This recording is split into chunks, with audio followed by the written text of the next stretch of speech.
Lab, everybody. Welcome to Care Lab. It's Friday Fun Day at Care Lab, as always. Yes, How are you doing this morning? I'm doing great. There's a lot going on, and that's a blessing. So I'm doing great. How about you? I'm good. I just my chair's like squeaking. Can you hear my chair squeak? A little bit, but not as much as I could hear that Ooh. coffee cup last time.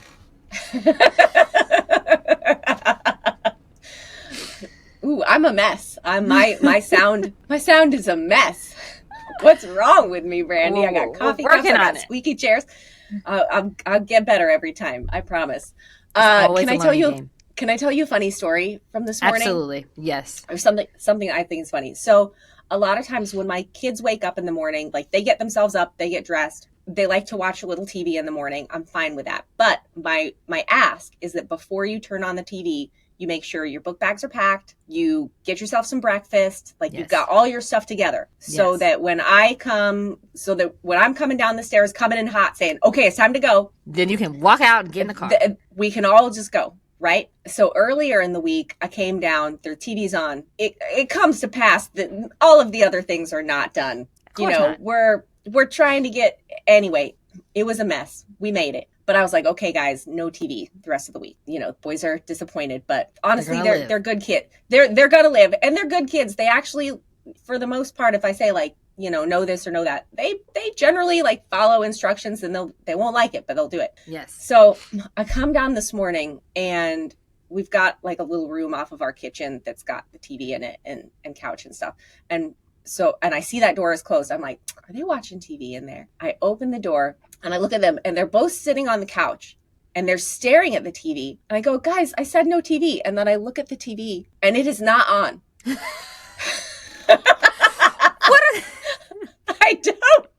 I'm like, guys, what is happening? They're like, I don't know. We just like to be here. I'm like, your habit is so much coming and always watching TV in the morning that was just going to watch a blank screen. Do you think they were really watching a blank screen? And I don't know that they didn't just turn it off right when you open the door. You know what? I think, realistically, it feels like you're right. But here's the thing. My kids aren't that fast when the TV is on. Oh, because they're zoned like in. Super, and I'm the same way. Like if a TV is on, I'm like zoned in on it and I can't hear anything else that's going on. So they're not usually alert enough to not get caught. I could be wrong because it does seem weird that they were sitting there staring watching a blank screen. Blank screen. Maybe, I don't know, maybe they had a book in there or something and I didn't notice, but I thought that was hilarious. That's crazy funny. Kids. Yeah. Woo. Okay, so today I think we have a myth to talk about, right? I think so. Do you want to tee it up or do you want me to tee it up? I'll talk about it. So Okay. We had a little discussion about this, and I work with a lot of people in senior care in which we have maybe competing interests because we're providing two different kinds of solutions for what happens when we get more than multiple kinds of solutions. And so I get this question a lot. And so the myth that we want to talk about today is either you're going to live independently until the end of your days and continue your life, or you're going to struggle and end up in a nursing home or assisted living, and that there is no in between. And so pretty much everybody banks on option A and says, I'll be fine. And then, but that's also not true.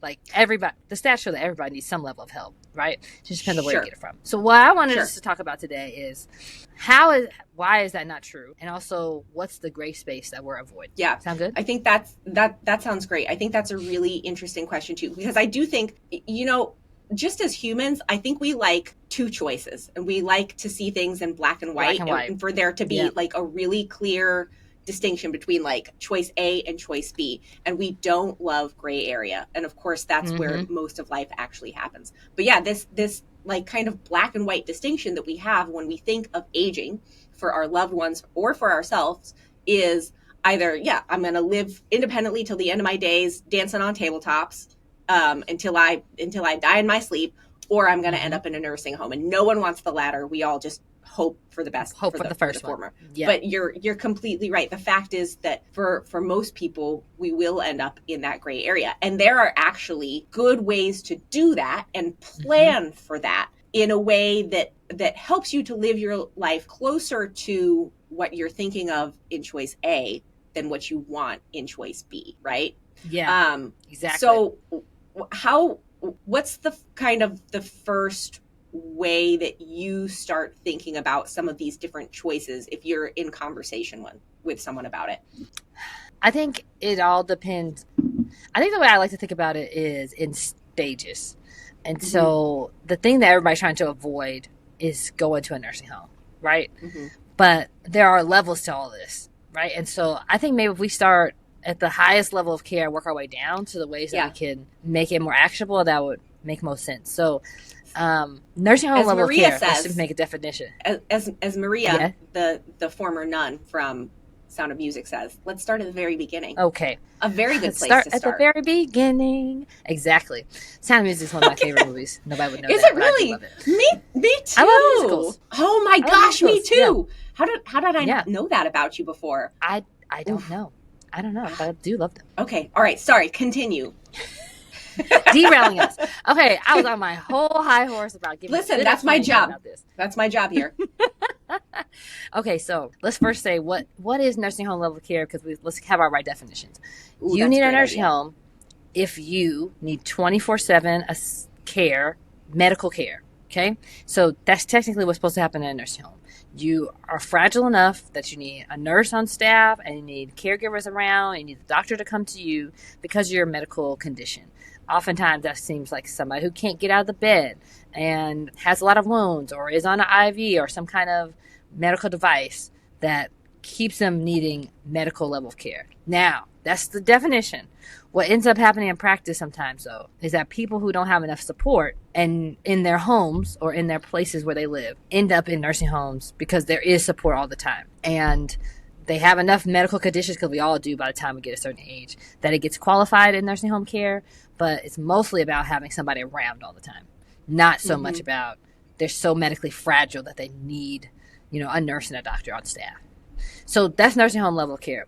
Our goal is, nobody's goal really is to go there, but we do need to have as a society, because some people do need that. So then the step down from that is assisted living, right? Because then that's like having an independent apartment where you have help around you as soon as you push a button, in theory.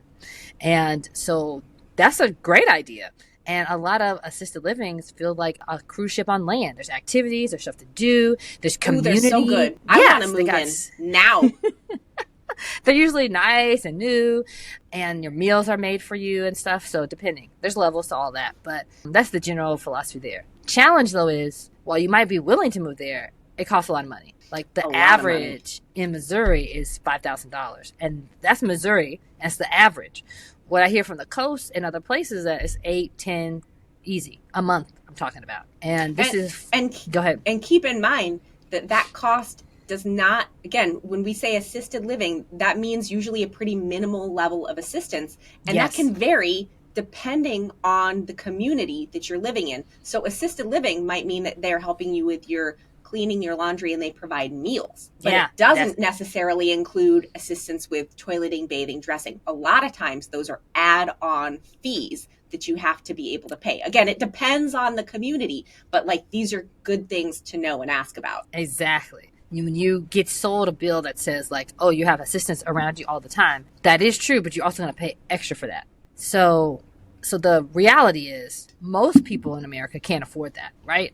Even if you are the most fiscally responsible adult and you have a retirement savings, that doesn't mean that's going to last you the rest of your life at those rates, which go up, right? One, as your level of ability decreases and you need more help, you got to pay more. And two, just like everything else in America, it goes up over time because the costs for running it go up over time. So it's really hard to bank on that. And some people just can't afford it on any level, right? So then you got to go down another level.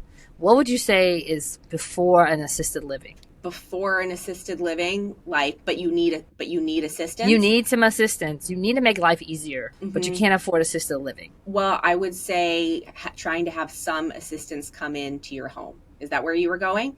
I definitely think that's one of the ways, for sure. I also think too that you might consider downsizing. So yeah, absolutely. Mm-hmm. Yeah, because I might be able to take my shower and do the things for me, but I'm having a hard time managing my house, buying groceries, getting them in the house, shoveling my driveway, all the things that come with the space that you live in. So you were talking about like IADL kind of level of assistance, not necessarily ADL level of assistance, which, dear listener, is like ADLs are what we talk about when we talk about like the basic things we do to take care of our bodies. And IADLs are like the other things that we have to do day to day around the house, cooking, cleaning, medication management, that kind of stuff. Okay, sorry, continue.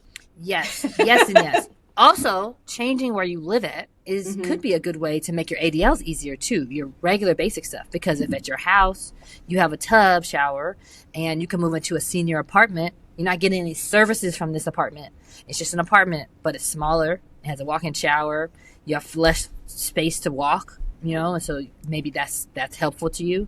You have a smaller kitchen, so maybe that's helpful to getting around it a little easier.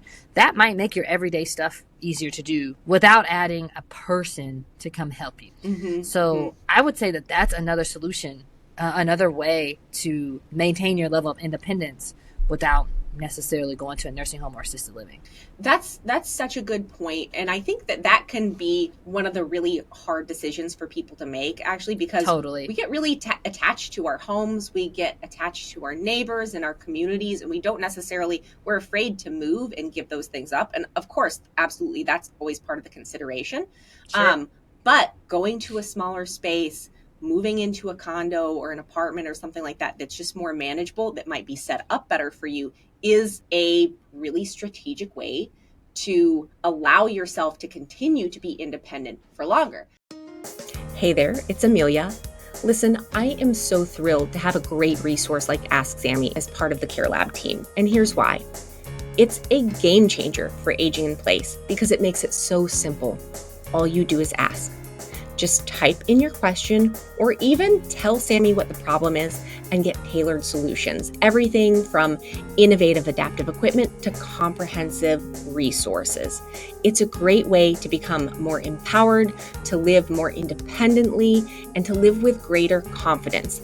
And my favorite thing about how Ask Sammy works is it's deeply rooted in dignity and practicality.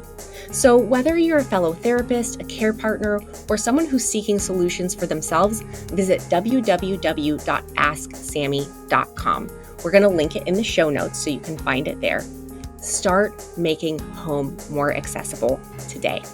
Now, back to the show. Now, on the flip side of that, though, which I think is where we're getting to now, is let's say you don't want to leave this home. You don't want to leave your community. You don't want to leave your neighbors. Then we're really thinking about how can we make changes or small modifications, small or big maybe, to the home that you're in order to allow you to stay there for as long as possible, and make your life as easy as possible so that you're more likely to stay healthy, have fewer risks, that kind of thing, right? Is that where we were going next?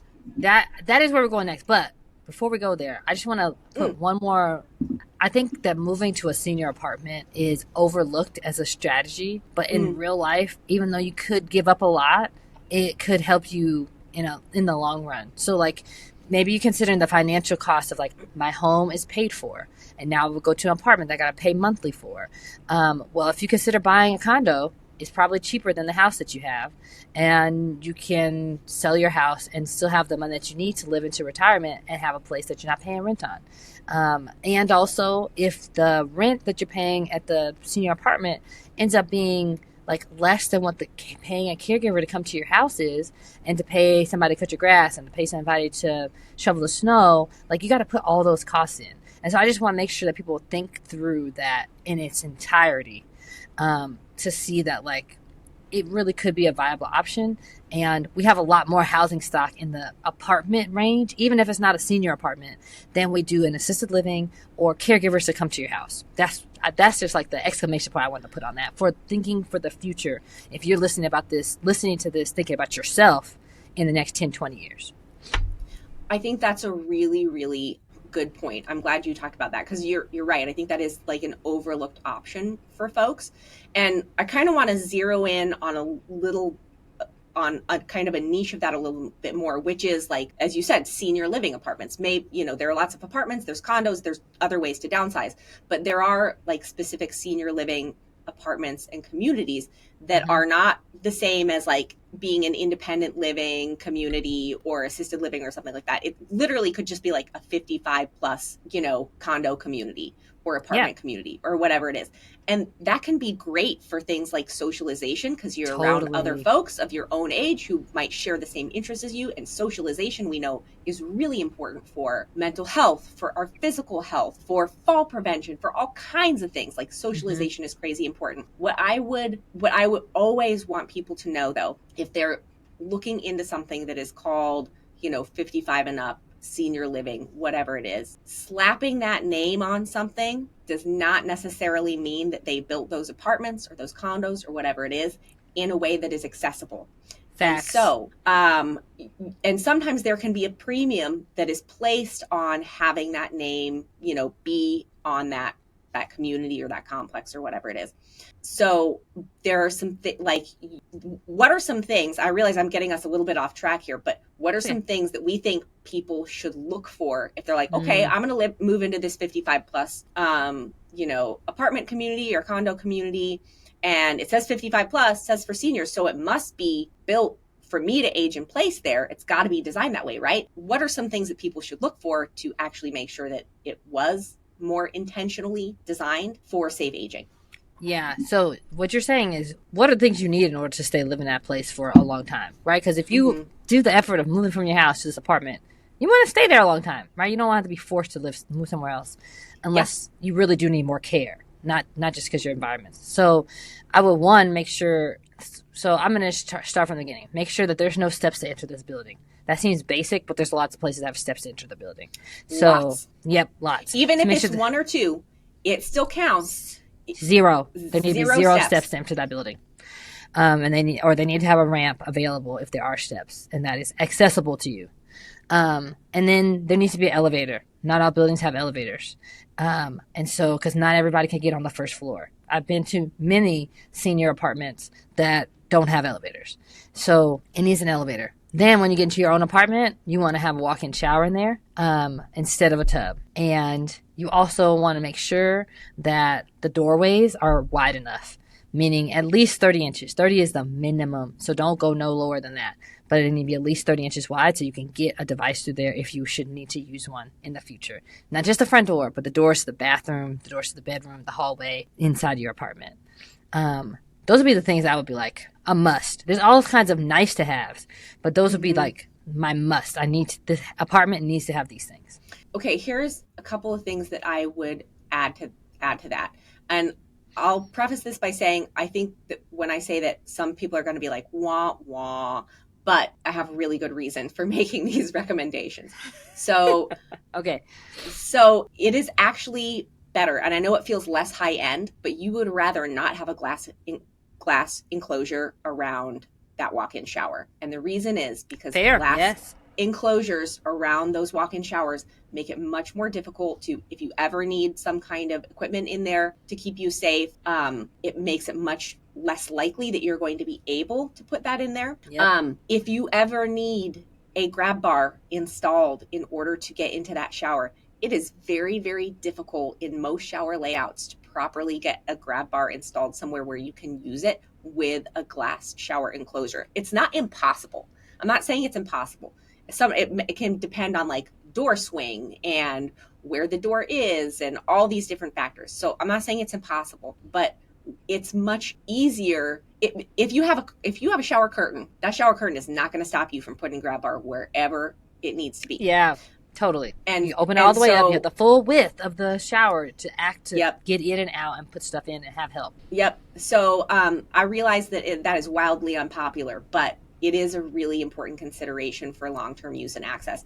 And the other thing that I would say is, a lot of places they're very well intentioned, and they will build in built-in benches or seats into the shower, right? And I'm not talking about ones that flip down and out from the wall. I think those are pretty great a lot of the time. But they'll have a built-in shelf there, essentially, that's supposedly for you to sit on. I've met very few people's bottoms and very few benches that actually work together well. Oh, these little things. They're so tiny. Think of those as bottle holders. They're not booty holders. And listen, that's what people use them for anyway. They put their stuff on those things, right? But they're they're not usually designed in a way to actually make it easy for you to access the water faucets. A lot of times your bottom won't fit on there. Sometimes they might be too low for the person who actually has to use it. And the other problem is then they take up that space a lot of the time. Yes. So it can make it really difficult for you to actually put the correct shower seating system, whether it's a simple chair or something like that. Then you can't get it in there where you need it to be. So that's another big consideration too. I won't go down all of the rabbit holes I could go on right now because, I realize that's not the point of the show, but these are really important things to think about. Just because we call it senior living doesn't mean that it has been intentionally designed for senior living. And we should be holding ourselves to a better standard for making sure that if we're calling something senior living, we're really intentionally designing it that way for people to thrive there in the long term. Yeah, from a professional standpoint, we should totally be doing that instead of using 55 plus as a marketing term.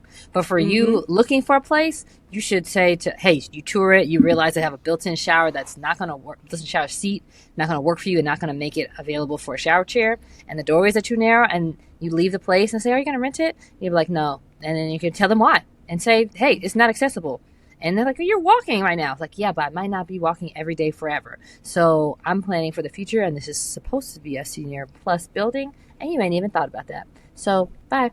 So anyways, I think people need that feedback. They only hear it when people are struggling, and I think they need it in the forefront as a business strategy. But that's another rabbit hole. And if these considerations feel like they came too fast and you're not trying to rewind this podcast, a really good resource is because I could just see myself doing that. I could be like, oh, yeah, those are all good things. And then when it's time to actually go to a tour, they're like, what did they say I need to look for? So a really good resource is the AARP Home Fit Guide. If you just Google that, and we can put a link in the show notes too, actually.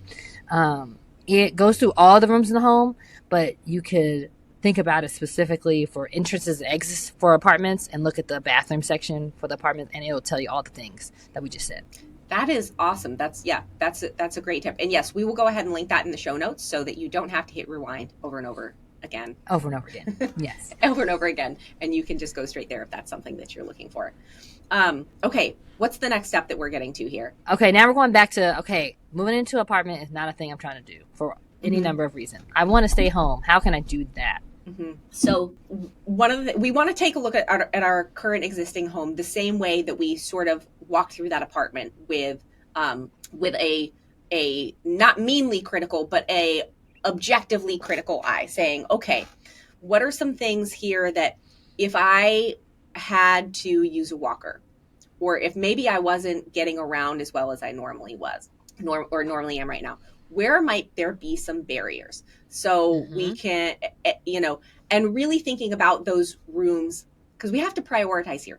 Some folks, if you have all the funds in the world to make the whole house, it completely accessible, then that's awesome. Go do that. Most people are not in that bucket, right? So really thinking about, okay, what are the areas of my home that no matter what, I am going to have to be able to access?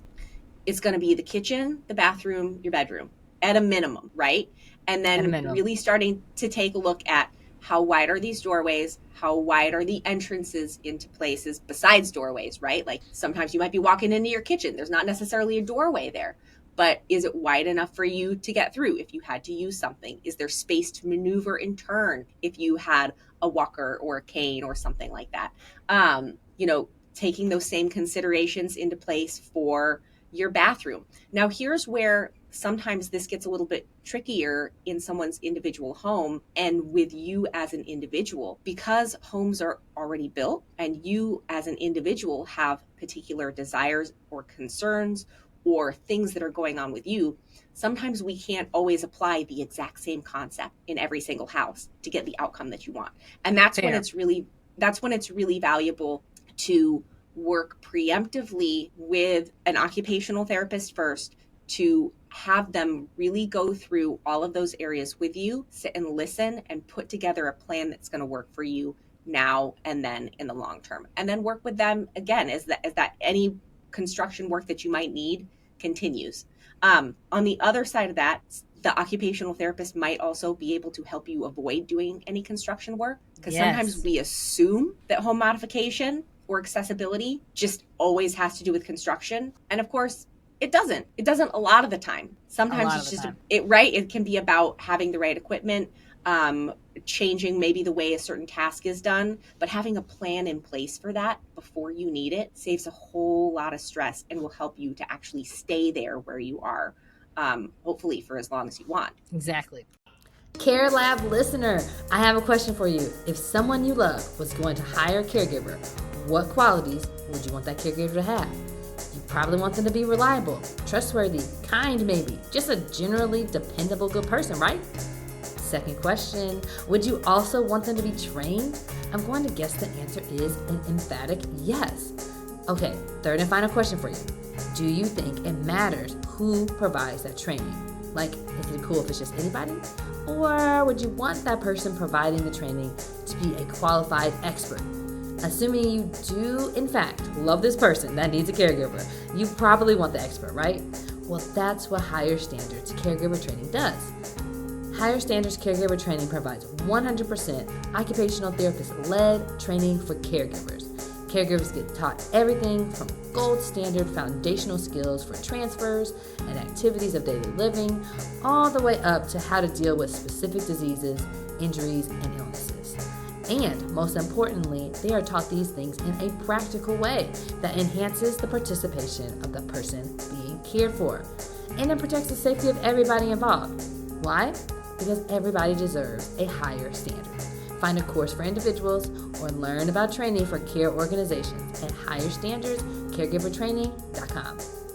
And that's the point of using resources like occupational therapists or finding equipment at Ask Sammy or any of those things, because the further ahead you plan it, the better options you have, right? Whether that's applying for a grant or getting on a wait list for a program in your area that helps with those modifications. Like, you have those options when you start in advance, right?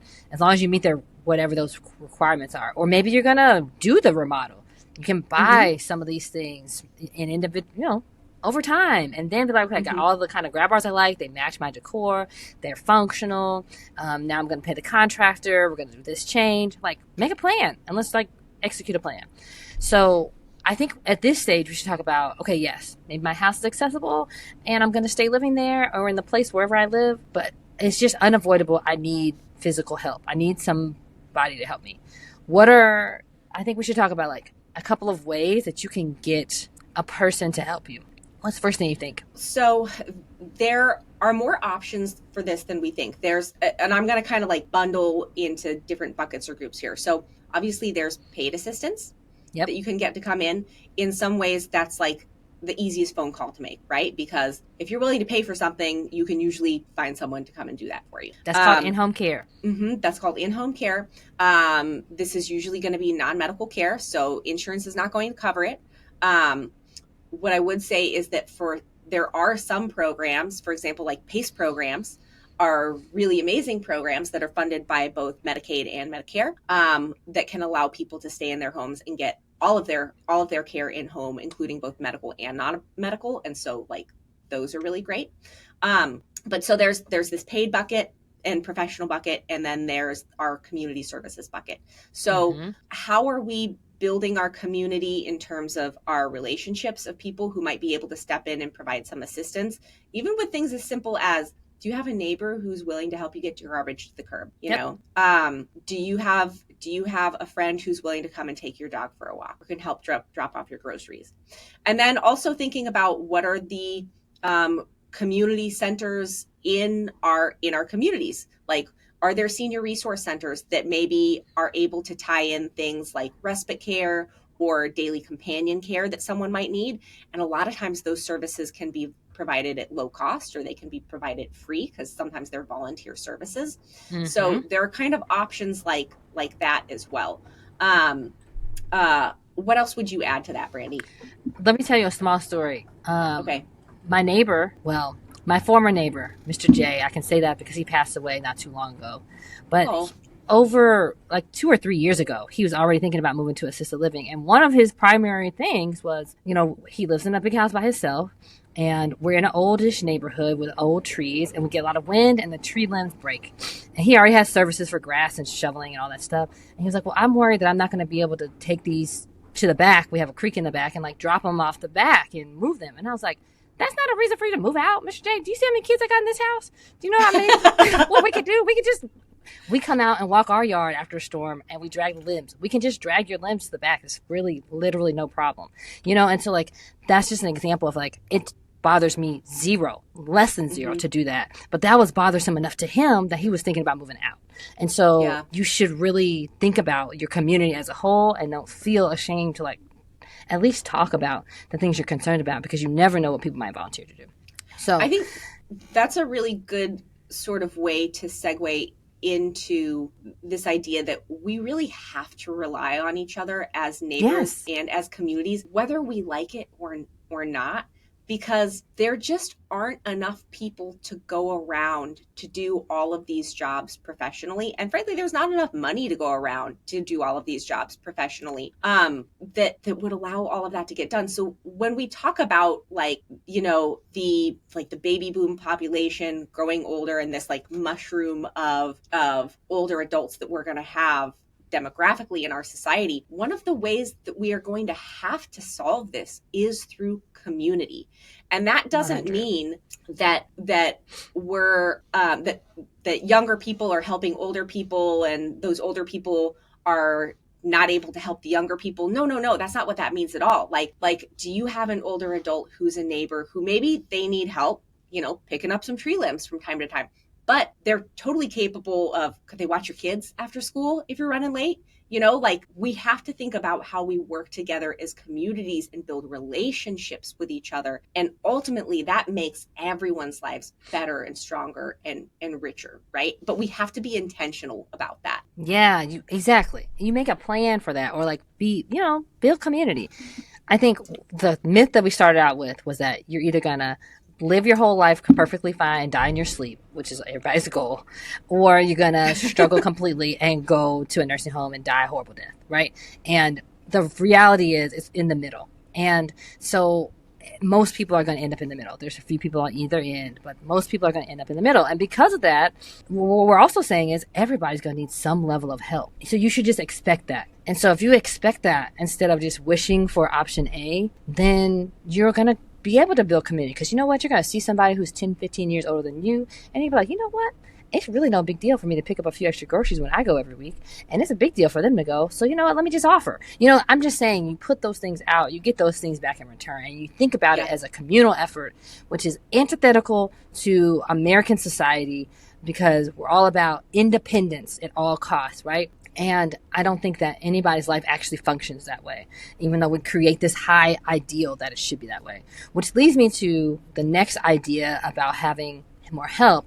And that's thinking about living together with somebody, whether that's with your kids or your parents get to live with you, or you live with another single individual, or I don't know, they don't have to be single, somebody else who's also older, because there's more power in numbers, right? And what you might be capable of doing, they might not be capable, and vice versa. And together, you're making this thing work. And so, I think that we even further underutilize this as an option, because we have such a strong focus in our culture on doing everything independently, having your own space. I cannot tell you how many times a client has said to me, well, I just don't want to burden my kids. They got their own life. They got their kids to raise. I don't want to burden my kids. And while that might feel like a noble thing to say, your kids are worried about you in the house by yourself, and nobody wants to admit the two things and talk about it, and you probably could come up with a way to operate within community to do this. So intergenerational living is like a way that helps everybody, and you don't have to think of it as charity to yourself if you're the older adult. And if you have made a plan to do this or thought through it, then it doesn't have to feel like a burden if you're the person bringing somebody else into your house, because you've already kind of thought about that. You know what I'm saying? Yeah, I'm so glad that you brought that up, because one of the things that you and I had talked about before we started recording this episode was the fact that that's something that you've already been thinking about for years, in terms of when or if my parents need to come and live with us, how can we make that easy for them, right? Would you talk a little bit about your decision making and what you and your husband were thinking about? Yeah. So wow, 5 years ago now, we were moving from our condo and looking for a house because I was pregnant and we already had a kid. We had a 1-bedroom condo. And so we needed a bigger space. And so when we were looking at houses, me and my husband independently were thinking this, but then as we talked to each other, we're like, yeah, we're both on the same page. We're thinking about houses based on like their function for us now, but also their function for us in the future, in the case that either of our parents or somebody else would need to come live with us. And so the house we ended up settling on was perfect for us for many reasons. But one of the reasons, two of the reasons, had to do with accessibility. First thing I saw when we walked in there, it has a little porch that has one step and a very little step to get into the house. And both of those could be mastered with 2 little threshold ramps that would cost under $100. I'm like, this is accessible. We can come in and out of here if we need to. There's also a bedroom already on the first floor. With a bathroom on the first floor. And so we're like, hey, well, that wasn't the room we chose to sleep in first, and it was my office at first, it was also a place that either of our parents could stay in and go in and out through their own door, on our 2 little steps or on a ramp if they needed it. And, like that, we was like, this is perfect. They can be in this space right here. They wouldn't have to go upstairs at all. Everything they need is here. The kitchen's down here. All the family living space would be down here. And so, that was part of the reason why we loved that house, and made sense to us because it has all those levels of function for us, even though, at the time we were in our 30s, and our parents we're all doing fine. Yeah, I think it's so important to have that aspect of planning ahead and thinking, a lot of this episode, I think we've been talking more about things like if you are the person who is at this point in your life where you're an older adult and you're thinking about where you're going to be, like here's some different ways to think about it. But if you are the child of that person, this is stuff that you have to be thinking about too, because guess what? You're going to be involved. And you're going to be involved. How do we be involved in a way that is going to be both the most convenient, the easiest, but also maybe the most beneficial to everyone in the long run, right? There are a lot of benefits to intergenerational living. Yes. We try to juggle so much on our own as tiny little nuclear units of families, getting kids to and from and managing all the activities and making sure, can you take off work to be here because the dishwasher needs to be repaired and they're coming during the 6-hour window, how do you handle that? You have to have more people than just you. It's too hard. It's too hard. This is why humans started in groups and why we are meant to be in groups, right? Is because we do better when we can depend on each other. And then no one has to feel like they're a burden because everyone is working at it together. And you know what? Yes. Sometimes we all need help. We might need help with different things, but sometimes we all need a hand, and everyone can contribute to that. And whether they live in your house or you decide that you're going to live nearby. I've met families where they're all in the same block. And so, yeah, you get to have your own space, but then it's easy to walk over here and the kids come to grandma's house after school instead of our house, and they help do these things. And then she's not by herself. And, there's just like so many benefits to that. And I think people just should consider it instead of not considering it. And also the other thing I think is, in the same way the myth is either everything's perfect or everything's terrible, somebody living with you is not always for forever, right? Like after we moved into this house, this thing did happen where one of our parents had a surgery and needed to be supervised, needed to have help around, and they were able to come stay with us in that room that I talked about. And it was not a big deal because we already had the space and the availability to do it. And it was already fairly accessible, and that didn't last for forever. But it also meant that our whole life wasn't turned upside down, trying to run back and forth to their house and do all the things, get them to the doctor's appointment. You know what I mean? It was just like, okay, this is a little bit of a change, but it's not like unmanageable. All right. I think we tackled the heck out of that myth. I think we did too. Hopefully you feel like we've given you plenty of things to think about and ways that you can incorporate into your life, because there are so many ways. And just the first thing you gotta be is not in denial. Everybody needs help now and in the future. So deal with it, people. It's okay. It's okay. And there's not one perfect solution. Like one of these solutions is not better than the other. It depends on you and your lifestyle, your goals, and the time in your life. Exactly. So, this is all just about having information to help you make the right decisions for you where you are right now. Okay. Well, if you made it to the end of this episode, thank you so much. Make sure that you check out some of our other episodes, download them, leave some comments, ask some questions. We would be happy to address listener comments and questions. So we make sure that we're giving you stuff that you want to hear. Make sure you like and subscribe, and we'll see you next time right back here on Care Lab. Bye, everybody. Bye.